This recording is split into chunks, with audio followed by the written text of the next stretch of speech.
Magandang araw po, welcome po sa aking channel of Nate TV. Patalasasan po, meron po ba kayong mga properties na napapabayaan or non-performing assets?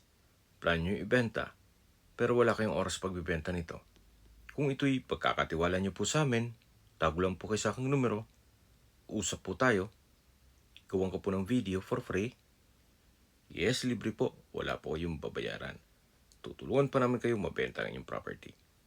Kami na po bala sa marketing, sa boosting or paid ads.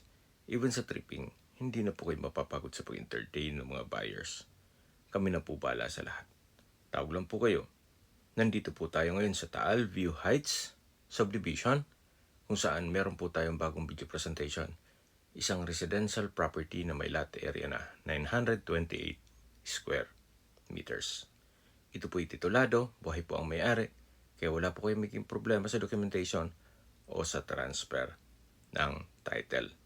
Meron po itong overlooking view ng Taal Lake at volcano. Ito po nasa loob ng isang subdivision na meron pong 24 hours security. Kaya safe na safe po kayo dito. Napakatahimik po ng lugar, sariwang hangin at malamig po ang klima. Ito po nasa matas na lugar. Ang estimated elevation above sea level ay 1,148 feet. Halos katabi lang po nito ang Tagaytay Highlands. Mula po dito sa cemented road, medyo elevated po ang lupa. Gawa ng ito'y nasa tuktok na po ng subdivision. Napaganda po nitong property para sa inyong dream house o bahay bakasyonan. Habang pinagmamasan niyo po ito, pag-usapan na natin ang distance, location at travel time. Mula po sa public market ng Talisay, Batangas, ang distance is 5.1 kilometers at ang travel time is 12 minutes. Mula naman po sa Tagaytay, ang distance is 13 kilometers at ang travel time is 25 minutes. Mula naman po sa St. Andrew Hospital, ang distance is 4.1 kilometers at ang travel time is 9 minutes. At mula naman po sa Global Medical Center ng Talisay, ang distance is 3.5 kilometers at ang travel time is 8 minutes. Yan po yung lagi kong binabanggit sa aking video na dapat nyo i-consider sa paghanap ng property, yung meron pong malapit na hospital. Hindi lang po isang hospital, kundi in between po ito ng dalawang hospital.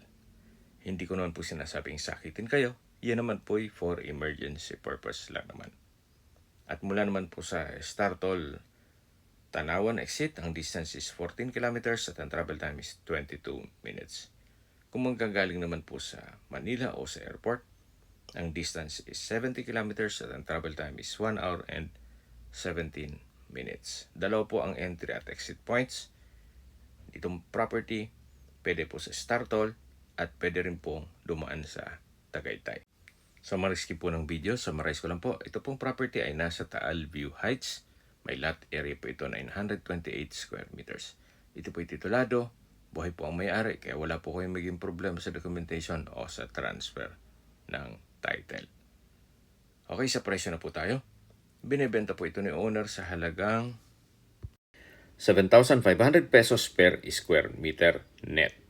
Ibig pong sabihin, si buyer po ang sasagot sa lahat ng taxes at expenses with regards to documentation. Ito po yung dulong parte ng lupa kung saan tanaw na tanaw po ang Taal Lake at volcano. Kung may mga katanungan po kayo, tawag lang po kayo sa aking numero. At sa mga kababayan naman natin na sa ibang bansa, meron po akong Telegram. Sa mga iPhone user man may iMessage. Meron din pong Imo, Skype, Viber at WhatsApp. Same number lang po, 0917-316-3399. Sa mga nagtatanong naman po ng aming Facebook, meron po aming Facebook page na Nov9 TV at Facebook Reels video. Meron din pong TikTok at Instagram. May ibang YouTube channel po kami na Nov9 TV channel at Nov9 TV listings. Sana po naibigyan nyo ang video presentation. Paki-like and subscribe na lang po sa aking channel para ma-update din po kayo sa aking future listings. Kung sakali po hanap nyo mas malaking sukat ng lupa, meron din po kami ibang listings na pwede nyong pagpilian. Huwag po kayong mag-atubiling tumawag sa amin, then let us know your budget para malaman namin kung anong property pwede namin i-alok sa inyo. Sa lahat pong viewers, subscriber at nagtiwala po sa amin, salamat po sa suporta. Ingat po kayo lagi at yung pamilya. Maraming salamat po.